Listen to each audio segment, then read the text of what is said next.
আপনি আমারটাই ধরেন তো, কোন কারণে আপনি 3টা বছর আমাকে আটকে রাখলেন? এখন তো আমি নিরপরাধ বলে খালাস পেয়ে গেলাম, আমার কোনো দোষ পাইনি।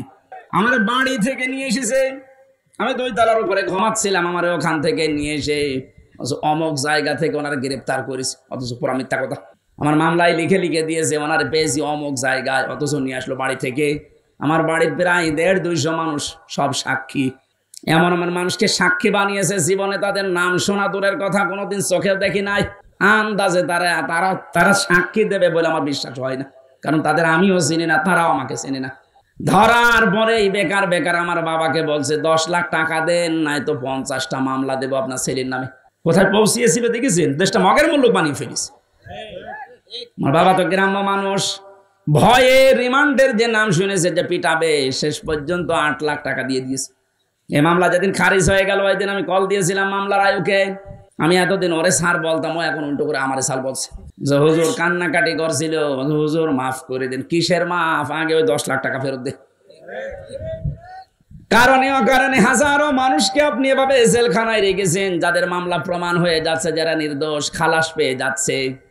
আমার মনে হয় উচিত হবে সরকারের এই মুহূর্তে আইন পাশ করা, যারা এই মামলার আয়ু থেকে জড়িত উপর পর্যন্ত প্রত্যেকে এভাবে 8-10 বছর করে জেলে রেখে দেন। দেখেন কেমন লাগে। একটা মানুষ যদি পরিবারের যে মেন, সে যদি জেলে থাকে, তার পরিবারটা সে শুধু নষ্ট হয় না, তার পরিবারও শেষ। আমার 2টা মেয়ে, আমার স্ত্রী, আমার মা বাবা, আর তো কেউ নেই। আমার বাবা বৃদ্ধ, আমি নিজে শুধু ইনকাম করার মতো আমার একটা ব্যবসা ছিল কাপড়ের, সেটাও ধ্বংস হয়ে গেছে। আপনি সব কিছু নষ্ট করে দিলেন। 3টা বছর কি কষ্ট দিয়েছেন বাড়ির মানুষকে। প্রতি মাসে মাসে জেলখানায় টাকা পাঠাও, মামলা আর পেছনে খরচ করতে করতে আমার বাবা নিঃস্ব হয়ে গেছে। আর মানুষও যে এত সিটার বাটপার, এই গ্রাম্য মানুষটার কাছে যে বলতো আপনার ছেলেকে আমরা বের করে দেব, 5 লাখ টাকা দেন। ওনাদের জমি বিক্রি করে বলতো ভাই তাড়াতাড়ি করেন।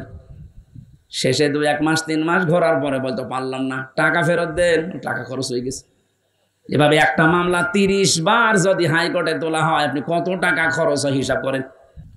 এই জন্য বলছি, যারা এভাবে মামলা দিয়েছেন, মিথ্যা মামলা যেগুলো প্রমাণ হচ্ছেন না, এরা কিছু জানে না। 2 বছর 5 বছর 10 বছর পরে খালাস পেয়ে যাচ্ছে বেকসুর, তার মানে ওর অপরাধ আপনি পাননি। কথা বলেন না কেন? আদালত কোনো অপরাধ প্রমাণ করতে পারেনি, এই জন্য তো খালাস দিয়েছে। সুতরাং আশা করবো যারা এর সাথে জড়িত, এদের বিরুদ্ধে আজ আমরা মামলা দিয়ে এদেরকেও 3 বছর জেল খাটাবো। দেখ, আপনি আপনার ছেলে মেয়ে নষ্ট হয়ে যাবে, আপনার বউ নষ্ট হয়ে যাবে। আরমান আজমি, আমান আজমির বউ পর্যন্ত চলে গেছে, অন্য জায়গায় বিয়ে করেছে। আপনি চিন্তা করতে পারেন, কারণ সে তো জানতো না যে আমার স্বামী বেশি আছে কিনা। এ মহিলারও কোনো দোষ নেই। কিন্তু ব্যারিস্টার আরমানের স্ত্রীটা 8 বছর পর্যন্ত টিকে ছিল, সেও তো জানতো না আমার স্বামী বেশি আছে না মারা গেছে। কত বড় কঠিন হৃদয়ের মানুষ আপনি ছিলেন। আপনি সব জানতেন যে ওকে কোথায় কোথায় রেখেছি।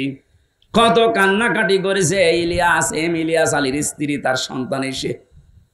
এত বড় অভিনয় করলেন কি করে? ইলিয়াসের মেয়েটার মাথায় হাত দিয়ে বলছে তোমার বাবা কোথায় আছে আমি খোঁজ করে দেখবো, অথচ তখন মারা হয়ে গেছে তারে। এইরকম অভিনয় করে আপনি পার পেয়ে গেলেন দুনিয়ার মানুষের সামনে। আমি এই জন্য বলছিলাম, বাংলার 18 কোটি মানুষ আপনাকে মাফ করে দিলেও ব্যারিস্টার আরমানের ইলিয়াস আলীর বউ আপনাকে মাফ করবে না। আমার 3 বছরে আমার বউ আপনাকে মাফ করবে না। আমার ওই ছোট মেয়েটা 1 বছর রেখে গিয়েছিলাম ছেলে, এখন ওর 4 বছর, ও তো আপনারে মাফ করবে না, কারণ ও আমারে চিনি না। ও মনে করে এরকম বহু হুজুর বাড়ি আসে, এটা ওইরকম হুজুর। আমি যেদিন জেলখানা থেকে বাড়িতে ঢুকলাম, পরে কোলে নিয়েছি, আমারে বলছে হুজুর আমাদের বাড়িতে চলেন। কারণ 3 বছর আমাকে যোগাযোগ বিচ্ছিন্ন রেখেছিল, আমি জানতামই না যে বাইরে আমার কেউ আছে কিনা। এত কঠিন অবস্থা, ও চিনবে কি করে? ওই যে আদালতে প্রিজন ভ্যান ধরে ঝুলেছিল, এটা মনে হয় ভাইরাল হয়েছিল একবার।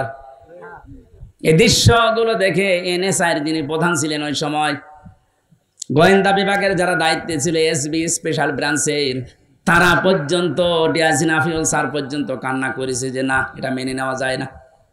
এতটুকু একটা বাচ্চা, 3.5 বছর বয়স, ও প্রিজন ভ্যান ধরে ঝুলে আছে বাবাকে এক নজর দেখার জন্যে।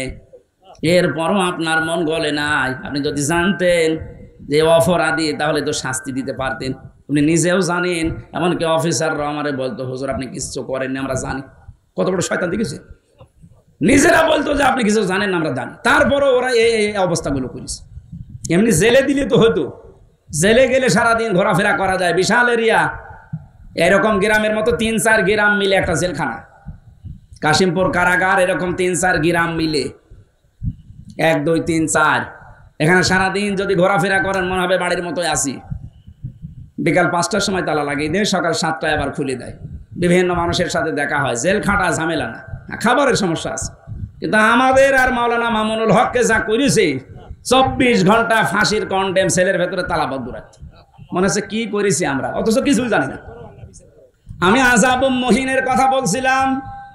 জালেমরা মনে করে আল্লাহ আমাদেরকে ভালোবেসে ক্ষমতায় রেখেছে। ওই যে ওসি সাহেব যেটা মনে করেছিল, আল্লাহকে ভালোবেসে মহাব্বত করে কল্যাণের জন্য ওদের ক্ষমতা দেয় না, ওদের পাপ যেন পরিপূর্ণ হয়ে যায় এই জন্য আল্লাহ দিয়ে রাখে। আমার মনে হয় খাপের খাপ এই আয়াতটা ওদের সাথে মিলেও গিয়েছে। যখনই পরিপূর্ণ হয়ে গেছে, এত বড় বড় দল বাংলাদেশে 17 বছর বহু চেষ্টা করেছে, চুল পরিমাণ নড়াতে পারে নাই, অথচ মাত্র কিছু ছাত্র, আমার মনে হয় আল্লাহ এদেরকে আবাবিল পাখির মতো ব্যবহার করেছে, কারণ পাপ পরিপূর্ণ হয়ে গেছে। এখন আবাবিল পাখির মতো ব্যবহার করে জালেমদেরকে এমন ভাবে অপমান করেছে।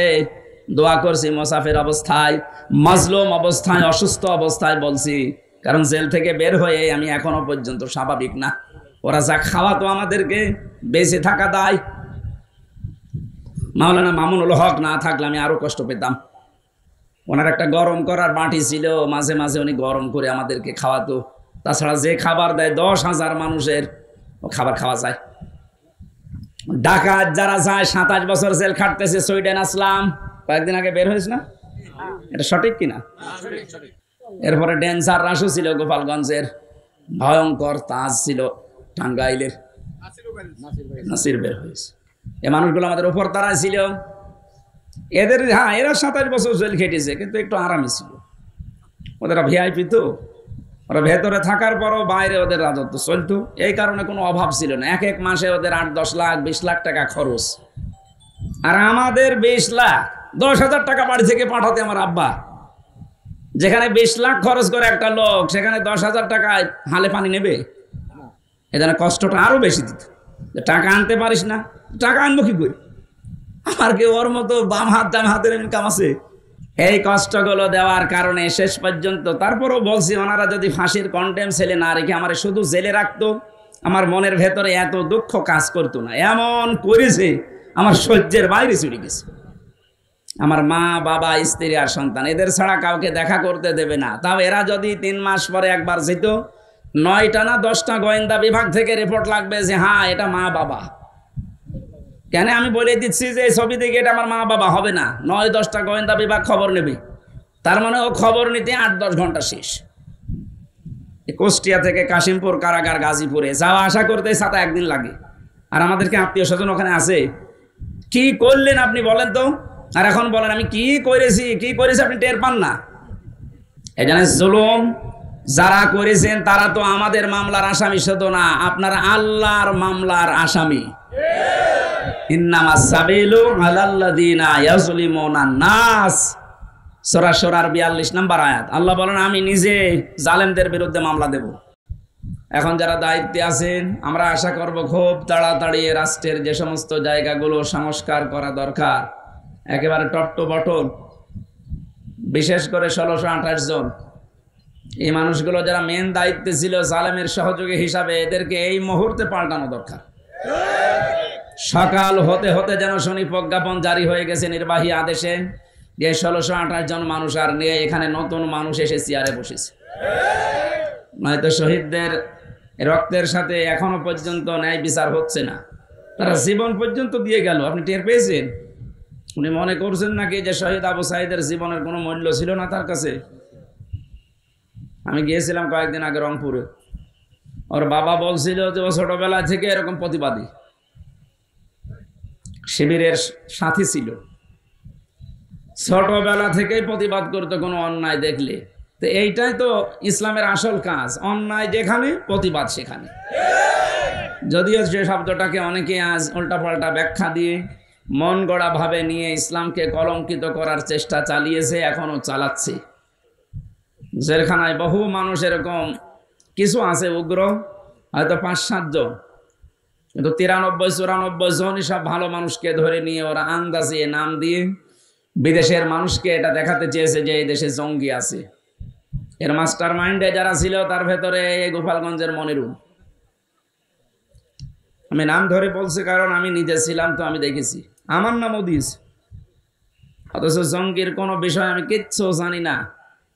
গত 4-5 দিন আগে আমার মামলা আদালত থেকে ঢিসমিস করে দিয়েছে। তাহলে মাঝখান থেকে আমার জীবনে 3টা বছর আপনি কেড়ে নিলেন কোন কারণে? আয়না ঘরে রেখে মাটির নিচে নিয়ে জেলখানায় নিয়ে 3টা বছর শেষ করে দিলেন। এখন যেহেতু প্রমাণ হয়েছে যে না আমার কোনো দোষ নেই, আমি নির্দোষ, আমার মোবাইল থেকে শুরু করে গ্রামের বাড়ি পর্যন্ত তন্ন তন্ন করে খুঁজেছে যে কিছু সম্পৃক্ততা পাওয়া যায় কিনা, না পাইনি। খালাস দিয়ে দিলে একেবারে বেকসুর আদালত থেকে। আমি মনে হয় একথা আমার মনে হচ্ছিল প্রাঙ্গণে দাঁড়িয়ে আদালতে, যে আমি জিজ্ঞাসা করি মাননীয় আদালত, আপনি এখন জামিন দিয়ে দিলেন, অথচ এই মামলাটা 3 বছর আপনার কাছে আসতেছে, একবারও জামিন দেননি। বলতো হয়তো এসে জামিন দেব কি করে, আমার হাত বাঁধা ছিল। এখন যেহেতু হাত খুলে গেছে, আপনি দিয়েছেন। আমরা চাই এদেশে 1628টা চেয়ার আছে, চেয়ারে যারা আছে তাদেরও হাত খুলে দেওয়া হোক। আর এগুলো খুলে দিতে হলে এই জালেমদের দোসর যারাই ছিল এরাও আর একটা জালেম। এই জন্য আমি একজনের নাম বললাম। এই মনিরুল কাউন্টার টেরোরিজমের দায়িত্বে থেকে হাজার হাজার মানুষকে এদেশের মাটি থেকে এই জঙ্গির ট্যাগ দিয়ে তার জীবনটাই নষ্ট করে দিয়েছে। আমি রিমান্ডে দেখেছি মাটির নিচে বহু মানুষ, তাদের কান্নার আওয়াজ শোনা যেত। 7 তলায় যখন নিয়ে যেত ওই সমস্ত জায়গায় দেখতাম কেউ 5 মাস 6 মাস 2 বছর 5 বছর করে আছে, দুনিয়ার কেউ জানি না। শুধু এইটা না, বাংলাদেশের বহু জায়গায় এরকম আয়না ঘর যেগুলো বানিয়েছিল জালেমেরা, এখানে যদি আরো কেউ থাকে অতি দ্রুত তাদের ছেড়ে দেওয়া হোক। হয়তো অনেকে আর নেই বেঁচে। আমার সাথে মুফতি ফখরুল ইসলাম ছিল, ওনাকে পায়ের নিচ দিয়ে হাত দিয়ে, সামনে রড ছিল, রডের সাথে দিয়ে হ্যান্ডকাপ দিয়ে লাগিয়ে রাখতো 24 ঘন্টা। উনি আমাকে আজকে এসেছিল আপনাদের ফরিদপুর শহরে সকালে। মুফতি ফখরুল ইসলাম হেফাজত ইসলামের নেতা, ওনার বাড়ি নোয়াখালী হাতিয়া, ভালো মানুষ, বহুদিন ছিলাম ওনার সাথে। মাঝে মাঝে বলতো, হামজা ভাই আমার জীবনে সবচাইতে আশা আকাঙ্ক্ষা এইটা ছিল, ওরা যদি আমাকে একটু সইতে দিত। শুয়ে থাকা যে কত বড় নিয়ামত আমি ওই কয়দিন টের পেয়েছি। এমনিতেই হাতে পাপে বেঁধে রাখলে তো ঘুমানো যায়, পায়ের ভেতর দিয়ে সামনে রডের সাথে ওই কলে হাত লাগিয়ে তালা লাগিয়ে দিত। টয়লেটের জন্য মানুষ 1-1.5 মিনিট সময় দিত। নামাজ কালাম ওসব ইশারা, কখন জোহর হয় কখন ফজর হয় ও নিজেও জানে না, জিজ্ঞাসা করলে গালি দেয়। এইরকম শয়তান মার্কা মানুষকে পাহারায় রাখত। এই জন্য দেশকে জঙ্গি আছে এই ধোয়া তুলে যে মানুষগুলো দায়িত্ব পালন করেছে, যদিও তাদেরকে অব্যাহতি দিয়েছে চাকরি থেকে, চাকরি না, ওদেরকে এরকম জায়গায় বছরের পর বছর রাখা লাগবে।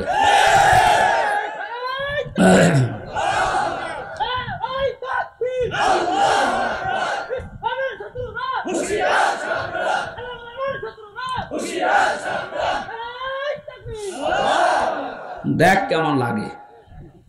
একটা উপন্যাস পড়েছিলাম বিশ্ববিদ্যালয়ে থাকাকালীন, ওটার নাম হচ্ছে দেখ কেমন লাগে। আমার তো এখন ওইটাই মনে হচ্ছে। আজকে আমি এখানে আসার পরে একজন দেখা করলো, তার ভাই আমার সাথে পাশের বিল্ডিং এ ছিল, এই আপনাদের ফরিদপুরে বাড়ি। ও অনেকদিন আছে, এই জঙ্গি মামলা দিয়ে ট্যাগ লাগিয়ে ওরে রেখে দিয়েছে, বছরের পর বছর রেখে দেয়। বাংলাদেশের আলেমদের উজ্জ্বল নক্ষত্র হিসাবে যিনি পরিগণিত বলা যায়, মুফতি জসিমউদ্দিন রহমানী হাফিজাহুল্লাহ, এই লোকটাকে বিনা কারণে এই 11-12 বছর জেলে রেখে দিয়েছে। যে সমস্ত ট্যাগ দিয়ে তারা রেখেছিল, উনি কি ওই রকম ধরনের মানুষ? একজন প্রখ্যাত আলেম, তার জ্ঞানের গভীরতা কি হাদিসের ওপরে। আমি বহু সময় কাটিয়েছি লোকটার সাথে।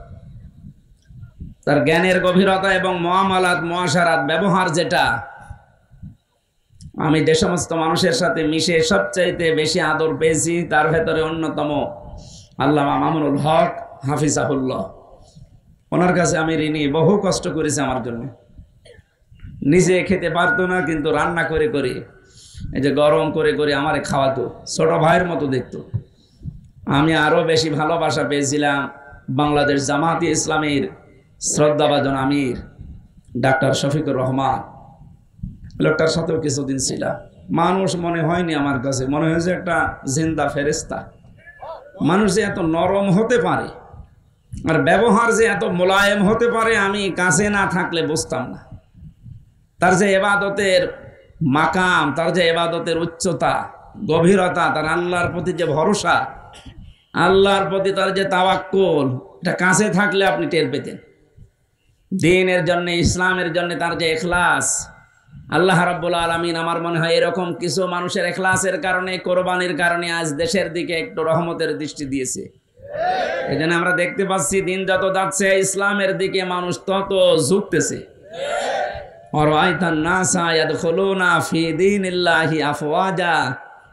আপনি দেখতে পাবেন দলে দলে পালে পালে মানুষ ইসলামে প্রবেশ করছে। যেহেতু সে অবস্থা শুরু হয়ে গেছে, কিছুদিন যেতে দেন, এই বাংলাদেশে কালেমার পতাকা ইনশাআল্লাহ উড়বেই উড়বে। এখানে আমাদের একটু দায়িত্ব আছে। ছোটখাটো যে বিষয়গুলো নিয়ে আমরা এখনো পর্যন্ত মত পার্থক্যে আছি, জাতীয়তাবাদী দল বলেন, জেনারেল দল বলেন, ইসলামী দল বলেন, এই ছোটখাটো বিষয় নিয়ে মনোমালিন্য করলে কিন্তু আবার জালেমরা ঘুরে দাঁড়াতে পারে। কারণ আন্তর্জাতিক মহল তো আর সব আমাদের পক্ষে না। কথা বুঝতেছেন? একটা হোস্টেলে 100 জন ছাত্র ছিল। সকালে নাস্তা বাঁধা হতো তাদের রুটি আর পাউরুটি, কলা।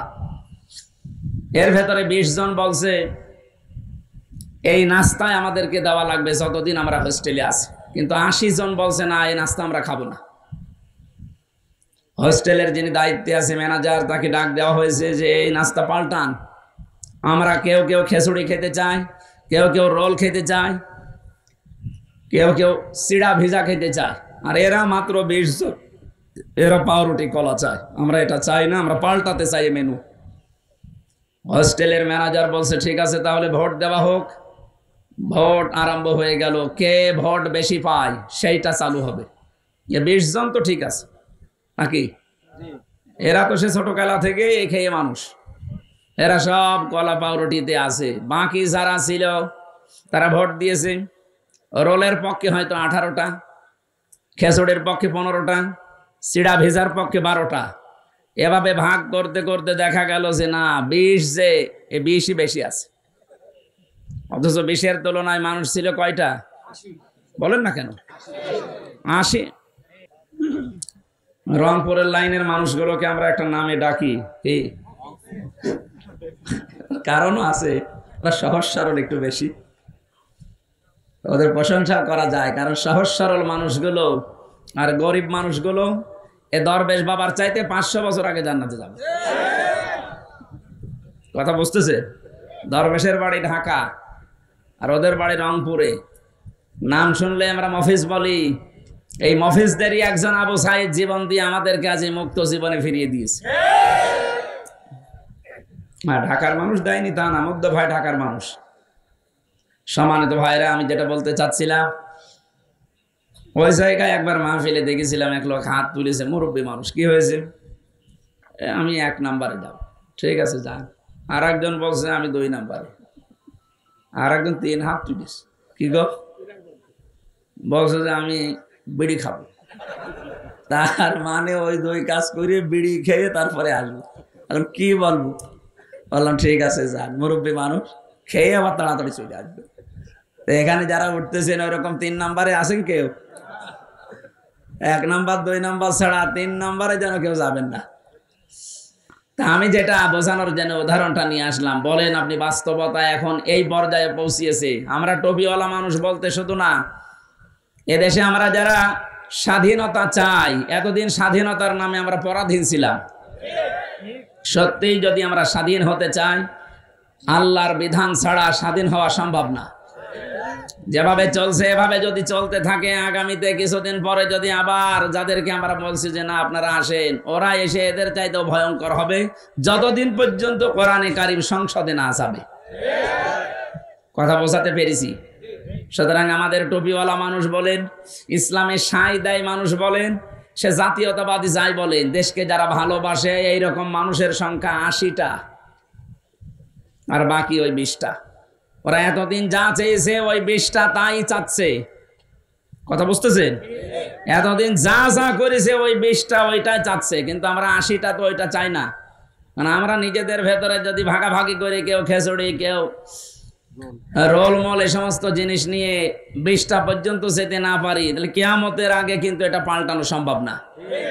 এই রুটি পাউরুটি, রুটি আর কলা যদি আমরা পাল্টাতে চাই, 80 জনকে আমাদের ছোটখাটো বিভেদ ভুলে সব খেচুড়িতে ভোট দেওয়া লাগবে।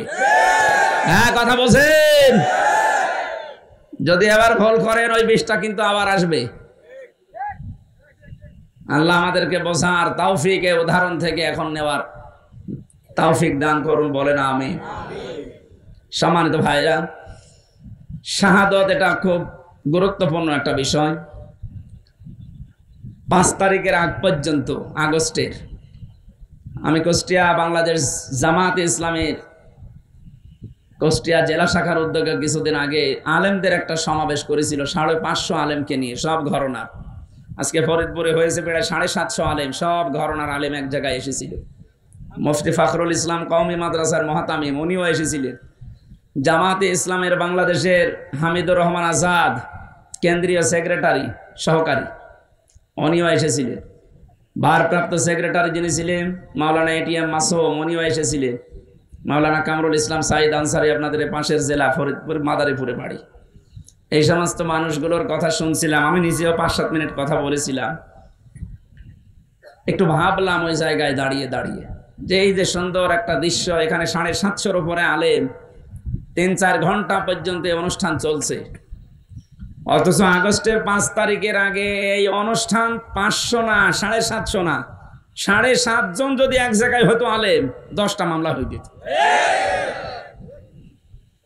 এটা বানিয়ে বললাম না, এইটাই ঠিক। কোন জায়গা থেকে কোথায় এসেছি আমরা, আপনি টের পাচ্ছেন? জালেমরা মনে করেছিল আর আমি আছি, শান্তিতে আছি, আল্লাহ মনে হয় আমাদেরকে ভালোবেসেই রেখেছে। আমার যখন 11 সালে গ্রেফতার করেছিল ওসির বাড়ি গোপালগঞ্জে, আমার প্রথমে থানায় নিয়ে, মসজিদ থেকে জমান নামাজ পড়ে কেবল বের হয়েছি সিঁড়িতে, আমার এসে গ্রেফতার করে নিয়ে চলে গেল। কি অপরাধ আমার? বসে থানায় চলো। কি বলবেন তো? আপনি সুদের বিরুদ্ধে কথা বলেন কেন? এ কথা কি আমি বলি না আল্লাহ বলে? সুদের বিরুদ্ধে বক্তব্য কার? আমি তো শুধু অ্যাডভার্টাইজ করিস, আর ওই দায়িত্বই তো আমার। আমি অ্যাডভার্টাইজ না করলে আমার খবর হবে না। বিভিন্ন রকমের দোষ চাপিয়ে দিলে, যে শিবির করে, শিবিরের রক কেটে বেড়ায় আন্দাজে। এই যে আমার বন্ধু পেছনে বসে আছে মাওলানা আবু তালিব, আমার অনার্স মাস্টার্স ওনার সাথে একসাথে ছিল বিশ্ববিদ্যালয়ে আল কোরআনে। জিজ্ঞেস করেন তো আমি জীবনে কোনোদিন অ্যাক্টিভ হয়ে মিছিল মিটিংয়ে গেছি? আন্দাজে একটা এক লাগিয়ে দিলেন আপনি। আমারে বলে শিবিরের কেন্দ্রীয় লিডার। আরে শয়তান, শিবিরের কেন্দ্রীয় লিডার বুঝিস? এই জেনারেল দলের মতো নাকি একবার লাফ দিয়ে হঠাৎ করে ঘুম থেকে ভেঙে দেখছে সভাপতি? এর কত কাঠখড়ি পোড়ানো লাগে, সমর্থক হওয়া লাগে, কর্মী হওয়া লাগে, সাথী হওয়া লাগে, সদস্য হওয়া লাগে, এরপরও পদ চাইলে পাবেন না। এই রকম দৃশ্যগুলো পার করে কেন্দ্রীয় লিডার তো দূরের কথা, ভাবাও যায় না। সমস্যা কি আপনার? আরো পেছান, যে যেখানে আছে কথা বলবেন না। দেখতে পারে, পারুক না পারে না পারুক। এ ট্যাগগুলো লাগিয়ে যখন থানাতে নিয়ে গেল, ওই দিন খুব অসহায় মনে হচ্ছিল নিজেকে। পুলিশের গাড়িতে ওই প্রথম ওঠা আমার, হাতের ভেতরে হ্যান্ডকাপ। এমনিতে আপনি নিয়ে যেতে পারতেন। আপনি তো দেখলেন যে মসজিদ থেকে আমি জমার খুতবা দিয়ে বের হচ্ছি, আমি পালিয়ে যেতাম। 2 হাতের ভেতরে হ্যান্ডকাপ লাগিয়ে মনে হচ্ছে কি বড় জিনিস ধরিস, অথচ কিছুই না। থানায় নিয়ে আমার বলছে, হুজুর কুলিল্লাহুম্মা মালিকাল মুলকি তুতিল মুলকা মান তাশা। এই আয়াতের মানে কি? আল্লাহ যাকে চায় ক্ষমতা দেয়, যাকে চায় নামিয়ে দেয়। আমারে বলছে তাহলে প্রধানমন্ত্রী শেখ হাসিনাকে আল্লাহ দিয়েছে, এই তো জাগা মতো হাত দিয়েছে। জাতে মাতাল হলো তাহলে ঠিক আছে, বাড়ি ওই জায়গায় তো। আমার একটা আয়াত ওই সময় মনে পড়ে গেল, সূরা আলে ইমরানের 178 নম্বর আয়াতটা। আল্লাহ পাক বলেন আলা ইয়াহসাবান্নাল্লাযীনা কাফারু আন্নামা নুমলি লাহুম খায়রুল লিআনফুসিহিম ইন্নামা নুমলি লাহুম লিয়াজদাদু ইসমা ওয়া লাহুম আযাবুম মুহিন। আল্লাহ পাক বলেন হে নবী, কাফেরেরা কিন্তু ধারণা করে তাদেরকে আল্লাহ যে নিয়ামতগুলো দিয়েছে, ক্ষমতা, টাকা পয়সা, প্রভাব প্রতিপত্তি, এগুলো মনে হয় তাদের কল্যাণের জন্য ভালোবেসে দিয়েছে। না, ওদেরকে এই ক্ষমতা, টাকা পয়সা, অর্থ সম্পদ, বিত্ত বৈভব দেওয়ার পেছনে আল্লাহর উদ্দেশ্য আছে। এগুলো পেয়ে কাফেররা এমন এমন কাজ করছে যে ওদের পাপের বোঝা যেন পরিপূর্ণ হয়ে যায়। এই 15.5-16 বছরে এ জালেমদের পাপের বোঝা এত বেশি ভারী হয়ে গেছে, লিয়াজদাদু ইসমা, বৃদ্ধি হতে হতে পাপের বোঝা এমন জায়গায় পৌঁছিয়েছে, আপনি যদি বাস্তবতা দেখতেন তাহলে টের পেতেন যারা কোথায় পৌঁছিয়েছে। পৃথিবী থমকে দাঁড়িয়েছে আয়না ঘরের এই দৃশ্যগুলো দেখে, অথচ নিচে আমি দেখে এসেছি কত কঠিন মারাত্মক জায়গা এটা। মাটির উপরের ঘরেই মানুষ তালাবদ্ধ হয়ে থাকতে পারে না, আর মাটির নিচে কোনো আলো বাতাস নেই। এটা কি কবর না কি সে নিজেও জানে না। 24টা ঘন্টা তালা লাগানো, এদিকে 2.5 হাত, এদিকে 1.5 হাত, এতটুকু জায়গায় সামনে একটা টয়লেট দেওয়া। জালেমদের এত দিন অত্যাচার, জুলুম, নির্যাতন করার পরও মন নরম হয় নাই। আর এখন মাঝে মাঝে ভিডিও বার্তা পাঠায় যে আমার দোষ কি, যে মানুষ আমারে তাড়িয়ে দিল। কোনো দোষ পাননি, এদিকে আসে, আপনারা দোষ দেখাচ্ছে।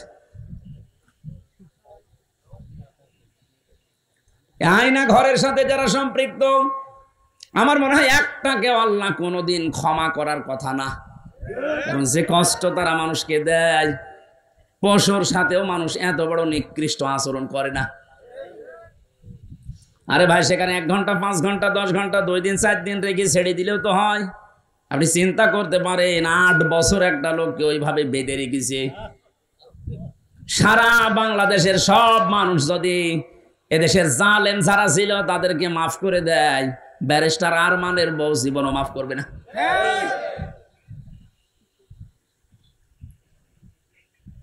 আর আপনি এখনো পর্যন্ত জালেমের সাফাই গান, এখনো পর্যন্ত জালেমের পক্ষে স্ট্যাটাস দেন, তাদের পক্ষে কথা বলেন, আপনার বিবেকের উপরে কুকুরে পোশাক করিস।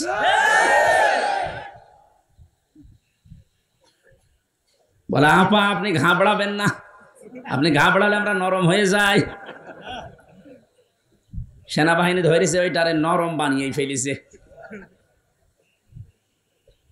পাপের বোঝাটা এত বেশি পরিপূর্ণ হয়ে গেছে, আল্লাহ বলেন আমি যখন নিজে ওকে ধরেছি, ইন্না বাতশা রব্বিকা লাশাদীদ, তোমার রবের ধরা বড় শক্ত ধরা।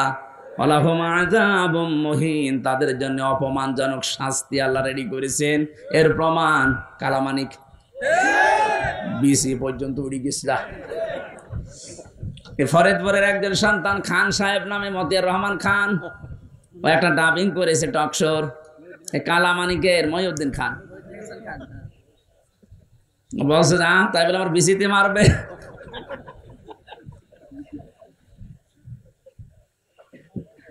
আর কত অপমান করবে আল্লাহ আপনারে।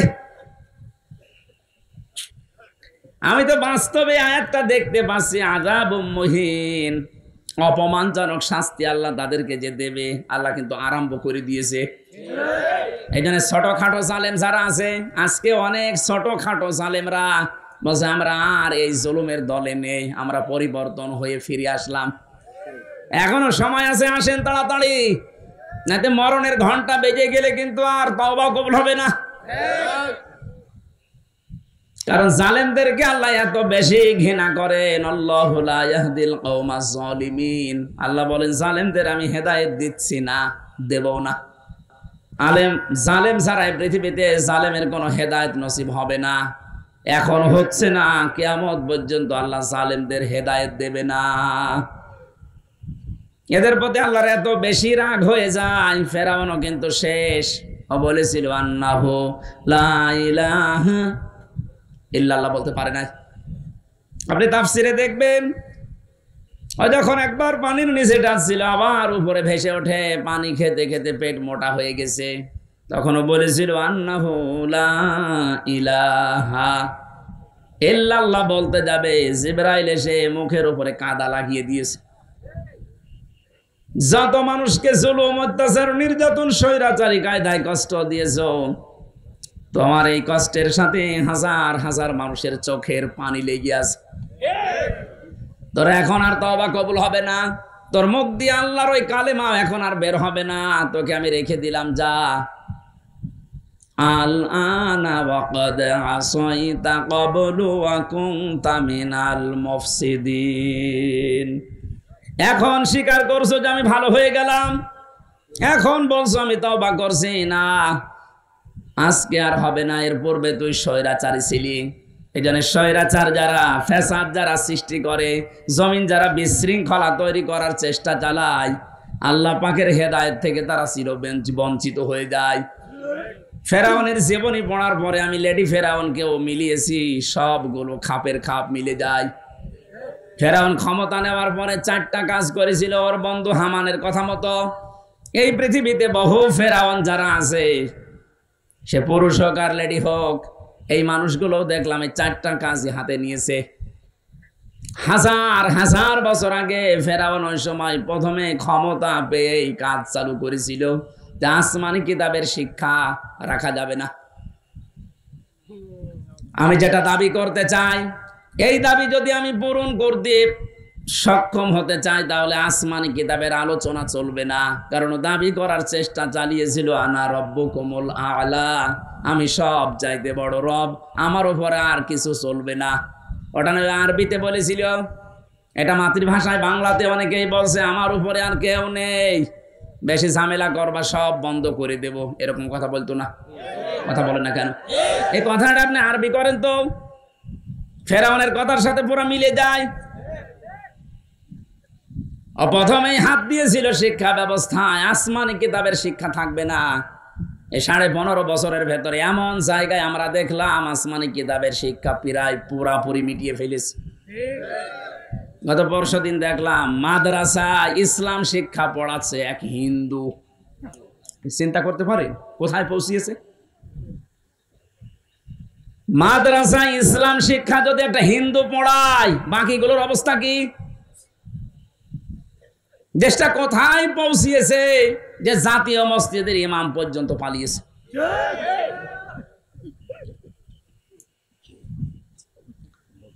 কত বড় দুর্নীতিগ্রস্ত হলে বাইতুল মুকাররমের ইমামও পালিয়ে যায়, ওরেও খুঁজে পাওয়া যাচ্ছে না। ফেরাউন ক্ষমতা পাওয়ার পরে ও যা করেছিল প্রথমে, আজকে পৃথিবীতে অনেক জালেমকে আমরা এইটাই দেখেছি, ওরা প্রথমেই হাত দিয়েছে শিক্ষা ব্যবস্থায়। আল্লাহর কোরআনের নবীজির হাদিসের জীবনী যেগুলো ছিল এগুলো সব বাদ দেন, এইগুলো চলবে না।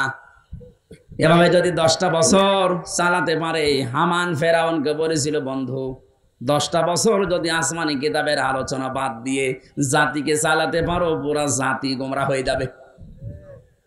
চিন্তা করেছেন কোথা থেকে নিয়েছে এই বিষয়গুলো? 2 নম্বরে, আসমানি কিতাব যারা শিক্ষা দেয়, এই আলেমগুলোকে কারণে অকারণে দুনিয়া থেকে বিদায় করো, তাই করতে আরম্ভ করেছিল। কত আলেম বিদায় নিয়েছে, কত আলেম এখনো পর্যন্ত ছেলে আছে। তাহলে জালেমরা মামলার আসামি কার? যারা আল্লাহর মামলার আসামি, আপনি তাদের সাপোর্ট করেন না? তো শুধু স্বামী আনন্দ দিছে। আল্লাহ তুমি আমাদেরকে যে কষ্ট জালেমদের মাধ্যমে দিয়েছো, আমরাও এখন মুসাফির অবস্থায়, মাজলুম অবস্থায়, অসুস্থ অবস্থায় দোয়া করছি, কিয়ামতের আগে যেন জালেম চেয়ারে আর কোনোদিন বসতে না পারে। দরকার হয় গরু ছাগল দিয়ে চলুক, তারপর কোনো জালেমকে আমরা আর দেখতে চাই না। কথা বলেন ঠিক কিনা? এক জালেম বিদায় নেওয়ার পরে আরো কোনো মানুষ যদি এসে এখানে জুলুম করে, তাদেরও দাঁত ভাঙা জবাব দেশের মানুষ দেবে ইনশাআল্লাহ। এই জন্য কোনো জালেম যেন জুলুম করার সাহস না পায়, এটা বোঝার তৌফিক আল্লাহ দেশের মানুষকে যেন দান করেন, আমিন। দরুদ সালাম পাঠ করার মাধ্যমে আমাদের আজকের আলোচনার বিষয় শান্তির ঘর। কি বললাম? বাংলাদেশটাকে একটা ঘর মনে করেন, এটাকে শান্তি দিয়ে পরিপূর্ণ করার জন্য কি লাগবে? সূরা ইউনূসের এই 25 নম্বর আয়াতে আল্লাহ আমাদেরকে সেটা শুনিয়েছেন। আল্লাহর কথা শুনি আমরা ওইভাবে দেশটা সাজাবো, পুরা দেশটাকে আল্লাহ শান্তি দিয়ে পরিপূর্ণ করে দেবেন ইনশাআল্লাহ। কোরআনে কারীম থেকে পড়েন, আউযু বিল্লাহি মিনাশ শাইতানির রাজিম, বিসমিল্লাহির রহমানির রহিম, ওয়াল্লাহু ইয়াদউ ইলা দারিস সালাম ওয়া ইয়াহদি মান ইয়াশাউ ইলা সিরাতিম মুস্তাকিম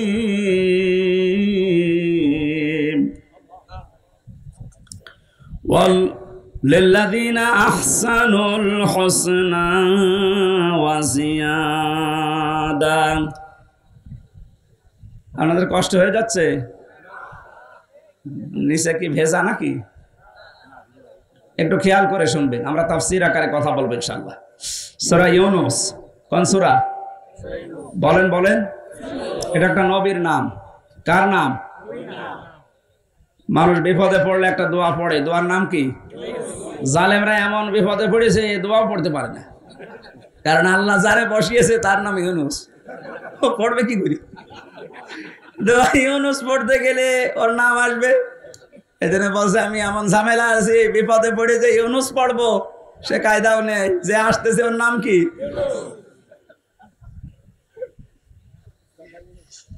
সূরা ইউনূসের একটা মাত্র আয়াত আর একটা আয়াতের খণ্ড বিশেষ আমরা পড়েছি। এটা 10 নম্বর সূরা কোরআনে কারীমের, মক্কায় নাজিল হয়েছে। আয়াত আছে 109টা, রুকু আছে 11টা। 25 নম্বর আর 26 নম্বর আয়াতের প্রথম অংশটা আমার আজ আলোচনার বিষয়। আজকে আমি কোরআন দিয়ে সাজিয়েছি এটা শান্তির ঘর। কিসের ঘর?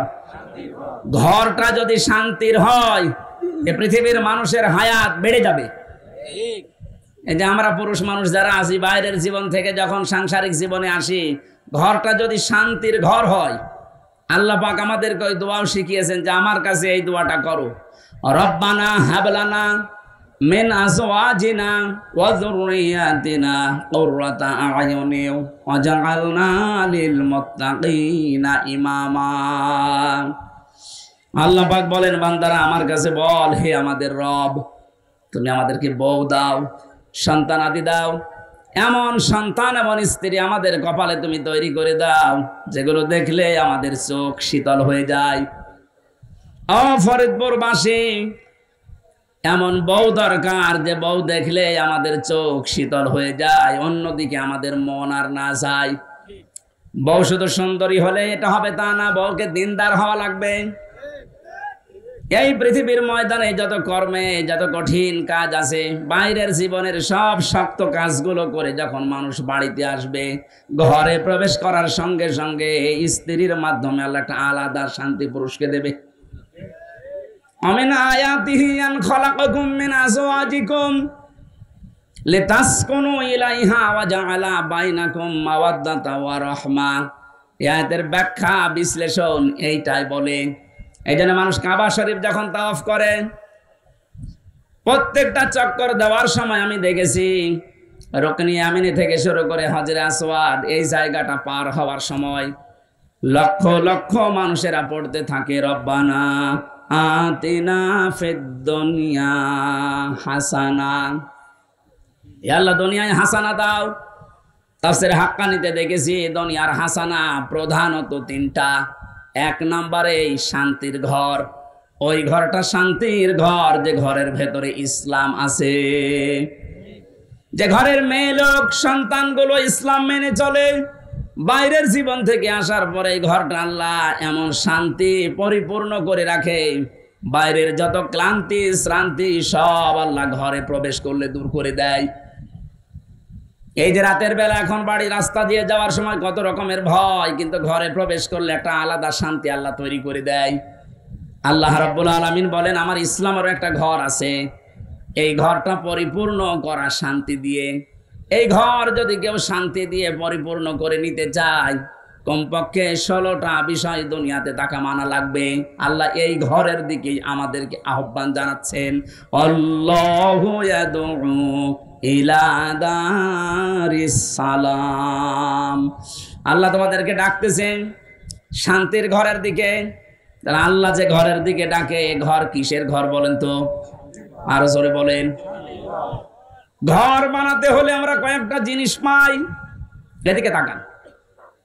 1 নম্বরে পৃথিবীতে যত ঘর আমরা দেখতে পাই, ঘরের 4টা খুঁটি লাগে। খুঁটি না হলে, পিলার না হলে ঘর তুলতে পারবেন? প্রথমে খুঁটি লাগবে। এই খুঁটি 4টা খুঁটি যদি আপনি ইসলামের যে ঘরে প্রবেশ করতে চান, এই ঘরের 4টা খুঁটি আল্লাহ সাজিয়েছেন নামাজ দিয়ে, রোজা দিয়ে, হজ দিয়ে, যাকাত দিয়ে। ঘরে শুধু খুঁটিগুলোই হলেই হয় না। কেউ যদি ঘরকে মজবুত করতে চায়, বিপদ আপদ থেকে, শত্রুর হাত থেকে মুক্ত করতে চায়, অবশ্যই ঘরে বসবাস করার জন্য ছাদ দেওয়া লাগবে, নাই টিনের ছাউনি দেওয়া লাগবে। কথা বলেন ঠিক কিনা? আল্লাহ যে ঘরের কথা জানাচ্ছেন যে ইসলাম নামক ঘরে, ঘরে প্রবেশ করলে শান্তি পাওয়া যাবে। এই ঘরটা আমার আল্লাহ ছাদ হিসাবে যার নাম দিয়েছেন, এইটার নাম হচ্ছে কালিমা। আপনি এইটা না থাকলে ঘরে প্রবেশ করতে পারবেন ঠিকই, তো থাকতে পারবেন না আরামে। ওপর থেকে বৃষ্টি আসবে, ভিজে যাবেন, এমনকি বহু ঝড় ঝাপটা আসতে পারে। আমরা এখন এমন একটা ঘর তৈরি করতে চাই বাংলাদেশকে, যে ঘরে এই ডাকাতি থাকবে না, ঝড় ঝাপটা আসবে না, চিন্তা থাকবে না, চিন্তা রাহাজানি এরকম কোনো ভয় আমাদের এই ঘরের ভেতরে আসবে না। পুরা 56,000 বর্গ মাইল আমরা একটা ঘর বানাতে চাই। কথা বলেন ঠিক কিনা? এটা বানাতে হলে আল্লাহ পাক যে নিয়ম নীতিগুলো দিয়েছে, এইগুলো আমাদের দেশে এখন কাজে লাগান। ডক্টর মোহাম্মদ ইউনূস করবেন কিনা জানি না। এই যে নামাজের জন্য আমরা অনেকে দাওয়াত দিয়ে বেড়াই, নামাজ দাওয়াত দেওয়ার বিষয় না, নামাজ রাষ্ট্রীয়ভাবে কায়েম করার বিষয়। কোরআনে কারীম জানিয়েছে, আল্লাযীনা ইম্মাক্কান্নাহুম ফিল আরদি আকামুস সালাত ওয়া আতাউয যাকাতা ওয়া আমারু বিল মা'রুফি ওয়া নাহাউ আনিল মুনকার ওয়া লিল্লাহি আকিবাতুল উমুর। আল্লাহ বলেন, আমি কোনো মুমিনকে যদি রাষ্ট্র ক্ষমতায় বসাই, ক্ষমতা পাওয়ার পরে তার কাজ হবে নামাজের বিল সমাজে জারি করা। যদিও 1 মাস 2 দিন হয়ে গেল, এখনো পর্যন্ত আমরা এটা পাইনি। তাহলে এমন মানুষকে এখানে পাঠাতে হবে যে মানুষগুলো এসে আল্লাহর কোরআনের এই কথাটা পালন করবে। কথা বলেন না কেন? এটা যদি রাজনীতি মনে করে আপনি চলে যান, আপনার কপালে আগুন লাগবে। এটা হামজা বানাচ্ছে না, আল্লাহ বানিয়ে দিয়েছেন। শান্তির ঘর তৈরি করতে হলে মাস্ট বি নামাজ রাষ্ট্রীয়ভাবে নিয়ে আসা লাগবে। তো আমি দাওয়াতি কাজ করে সলিমদ্দি ভাই, কলিমদ্দি ভাই নামাজ পড়তে যাই, এভাবে দাওয়াতি কাজ করে কয়জন আসবে? এটা আইন পাশের বিষয়। আল্লাহ এমন একটা শান্তির ঘর তৈরি করে দিতে চান। ঢাকা বিশ্ববিদ্যালয় এখন যিনি ভিসি, উনি ইমামতির যোগ্যতা রাখেন, উনি নিজে ছাত্রদেরকে সাথে নিয়ে নামাজ আদায় করাচ্ছেন। আজকে আমি একটা সিভিল সার্জনের ভিডিও দেখলাম, এটা জেনারেল মানুষ, কোরআনে কারীম এমন মধুর কণ্ঠে কারি আব্দুল বাসিদের মতো তেলাওয়াত করছে, জীবনটা জুড়িয়ে যাচ্ছে। আমরা যে বলেছিলাম বাংলাদেশে 1628 জন মানুষ দায়িত্বে আছে, আমরা সবাই এরকম কোরআনওয়ালা মানুষ চাই। ঢাকা বিশ্ববিদ্যালয়ের ভিসির মতো বাংলাদেশের যত বিশ্ববিদ্যালয় আছে, প্রতিটি বিশ্ববিদ্যালয়ে এরকম ভিসি দেখতে চাই, যারা নিজেরা ছাত্রছাত্রীদেরকে নিয়ে ইমামতি করার যোগ্যতা রাখে। একটা ভিসি যদি ওখানে ইমাম হয়, হলের প্রভোস্ট যিনি যদি ইমাম হয়, তার আন্ডারে যতগুলো মানুষ থাকবে তারা যদি তার ইমামতিতে নামাজ পড়ে, কোনোদিন সিট বাণিজ্য হবে না। খাদ্যের জন্য কোনোদিন বাণিজ্য করা হবে না। 1 মাস 2 দিনের রিপোর্ট আজকে দেখেছেন, শুধুমাত্র জালেমরা বিদায় নেওয়ার কারণে যে সমস্ত হলগুলোতে ভর্তুকি দেওয়া লাগতো, খাবারের সমস্যা ছিল, লস হতো, এই খাবারের হোটেলগুলোর মালিক এখন হলের যারা দায়িত্বে আছে, ওরা বলছে আমাদের আর লস হচ্ছে না। সুবহানাল্লাহ বলতে পারেন না? এতটুকু বৈষম্য দূর করার পরে যদি স্বাভাবিক অবস্থায় ফিরে আসে, এখনো যে জালেমগুলো চেয়ারে বসে আছে এগুলোকে নামান, বিশেষ করে চোপ্পু মিয়াকে। কথা বলছেন না কেন? এই জালেমদের থাকাকালীন একে নিয়োগ দেওয়া, এই চোপ্পো মিয়াকে তাড়াতাড়ি নামান। একে দিয়ে কিন্তু মাঝে মাঝে একটা ইস্যু তৈরি করে ক্রু করার চেষ্টা চালাবে জালেমরা। কারণ জালেমরা তো বসে নেই, বিভিন্ন জায়গায় যে ওরা কিন্তু কাজ চালিয়ে যাচ্ছে এখনো। কয়েকদিন আগে আমি সিঙ্গাপুরে গিয়েছিলাম, এখান থেকে যে জালেমরা পালিয়েছে ওখানে আমি জুলুমের বিরুদ্ধে বক্তব্য দেওয়ার কারণে ওই দেশের পররাষ্ট্র মন্ত্রণালয় নালিশ দিয়েছে আমার নামে। বলছে ওনার দেশে মামলা আছে, আর উনি এসে এদেশে বক্তব্য দিল। ওই দেশে যারা দায়িত্বে আছে ওরা খোঁজ খবর নিয়ে এই 2-3 দিন আগে যেহেতু মামলাটা ডিসমিস হয়ে গেছে, এখন ওরা বিপদে আছে। আরে বেটা, ওরে আদালত থেকে তো বেকসুর খালাস দিয়েছে, ওর কোনো দোষ নেই, তুই বেকার ওর নামে উল্টা পাল্টা করে আমার কাছে নালিশ দিলি। ও দেশটা তো আমাদের মতো হুসুকে বাঙালি না, ওরা খোঁজ খবর নিয়ে দেখতে পেয়েছে জামিনের নিরপরাধ। যারা নালিশ দিয়েছে নালিশ পাঠিয়ে এখন থাকার খবর আছে। নিজের পায়ে নিচে কোড়াল মারছেন। বাইরে বসে বসে যে মানুষগুলো ষড়যন্ত্র করছে কাজে এই ঝামেলাটা রয়ে গেছে, যেহেতু ওদের নিয়োগ দেওয়া এটা যেন আহ্বান জানাবো খুব তাড়াতাড়ি এই 1628টা চেয়ার থেকে এদেরকে নামিয়ে এতদিন যারা বৈষম্যের শিকার হয়েছে তাদেরকে চেয়ারগুলোতে বসান। এইটার জন্য ছেলেরা জীবন দিয়ে গেছে। কালেমাটা আমাদের যদি সাদ হিসাবে আমরা তৈরি করতে না পারি দেশে, কালেমা মানে কি? লা ইলাহা ইল্লাল্লাহু মুহাম্মাদুর রাসূলুল্লাহ, এটা একটা বাক্য। এটা বাস্তবে যদি আমরা নিয়ে যেতে না পারি, আমাদের যে ঘর বানাবে ঘরটা কিন্তু বসবাসের উপযুক্ত হবে না। ঘর বানিয়ে ছাদ দিলে শুধু চারিদিকে 4টা খুঁটি দিলে হয় না, বেড়া দেওয়া লাগে। ঘরের বেড়া দেওয়া লাগে না, দেওয়াল দেওয়া লাগে। আল্লাহ পাক যে ঘরের দিকে ডাকতেছে, শান্তির ঘর যদি আমরা বানাতে চাই, এ ঘরের বেড়া হিসাবে প্রথমে আপনাকে সৎ কাজগুলো রাষ্ট্রীয়ভাবে জারি করা লাগবে। অন্যায় কাজগুলো এগুলো রাষ্ট্রীয়ভাবে আইন পাশ করে নিষিদ্ধ করা লাগবে। এটা যদি রাষ্ট্রীয়ভাবে নিষিদ্ধ হতো, বাংলাদেশের বহু ব্রিজের এই অবৈধ টোলগুলো বন্ধ হয়ে যেত। এটা বন্ধ হয়েছিল 5 তারিখের পর কিছু কিছু, আবার জালেমারা অনেকে এই বিভিন্ন কায়দা এটা আরম্ভ করছে কিছু মোনাফিকের নাম দিয়ে। আমার কথার অর্থ বোঝেন? অনেক মোনাফিক এখন কিন্তু মাঠে নেমে পড়েছে। অল্প কিছু অত্যাচারের শিকার যারা হয়েছিল তারা এখন সুযোগের সদ্ব্যবহার করছে, আবার ওইগুলো জারি করে আবার বৈষম্য তৈরি করা, আবার সংস্কারকে ধ্বংস করে দিয়ে রাষ্ট্র সংস্কারের জন্য তারা দাবি তুলে জীবন দিয়ে গেল। এখন যদি আপনি আবার রাষ্ট্রের ভেতরে ভেজাল বাঁধান, আপনাকে এবার আমাদের সংস্কার করা লাগবে। যেন আমরা বেড়া দিতে চাই, এমন বেড়া যে বেড়া থাকলে কোনোদিন বেড়া টপকিয়ে ঘরের মানুষকে আক্রমণ করতে পারবে না বাইরের লোক। সৎ কাজের আদেশগুলো এটা সোনা মধু করার বিষয় না, এটা আইন পাশের বিষয়।